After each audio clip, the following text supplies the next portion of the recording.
on the bill. Thank you very much, Mr. Chairman.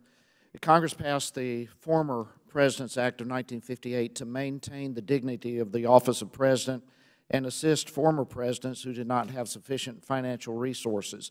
It's a noble purpose, but times have changed.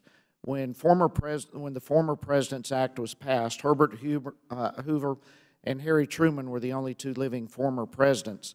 Unlike more recent former presidents, they did not earn millions of dollars from speaking fees and book deals after leaving office. For example, President Clinton earned more than $100 million in speaking fees between 2001 and 2013. President George W. Bush received $10 million for his book deal. President Obama and the former First Lady reportedly signed a joint book deal worth over $65 million. It's a fact of the modern presidency that these lucrative financial opportunities are available to former presidents. Because of these opportunities, it's no longer necessary to provide taxpayer-funded support to former presidents in the same way as envisioned in 1958. This bill presents a fair way to reduce taxpayer support to those former presidents who no longer need such assistance. Furthermore, with our nation facing $20 trillion in debt, we must find ways to save taxpayer money, and our former presidents will lead by example in cutting costs under this bill. This bill will reform pensions and allowances provided to former presidents and surviving spouses and reduce unnecessary costs to the taxpayer. This bill will set a former president's pension at $200,000 compared to the current law where the pension is linked to a cabinet secretary's pay level, which currently is $204,700.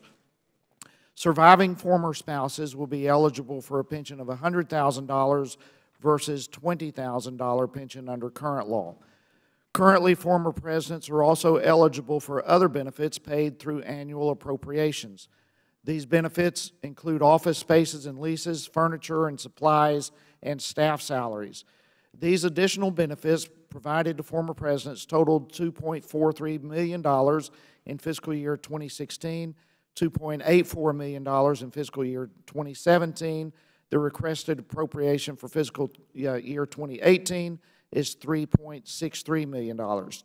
Instead, this bill will provide $500,000 allowance to each eligible president to cover such cost.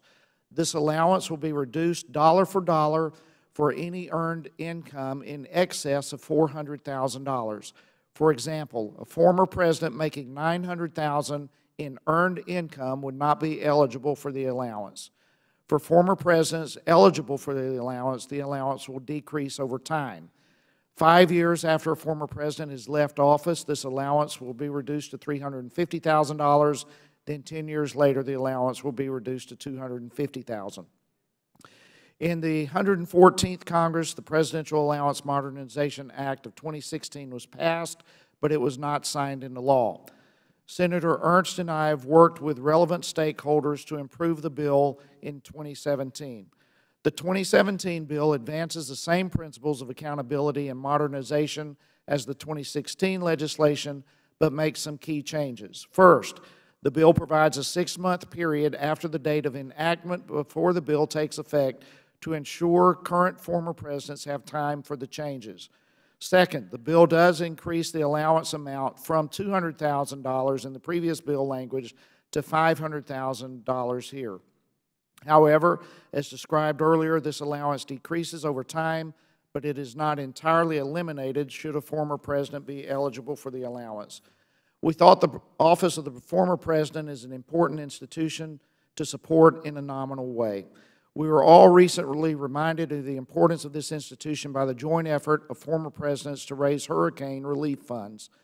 Third, the pension and allowance are terminated 30 days after the death of a former president instead of immediately upon death.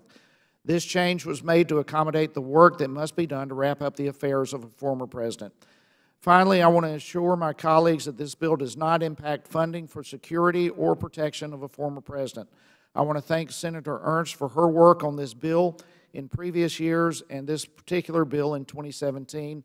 It's been a pleasure to work with her and her staff. I also want to acknowledge members like Mr. Cummings and Mr. Grothman and former Chairman Chaffetz, whose work on this bill last year positioned us to be successful this year.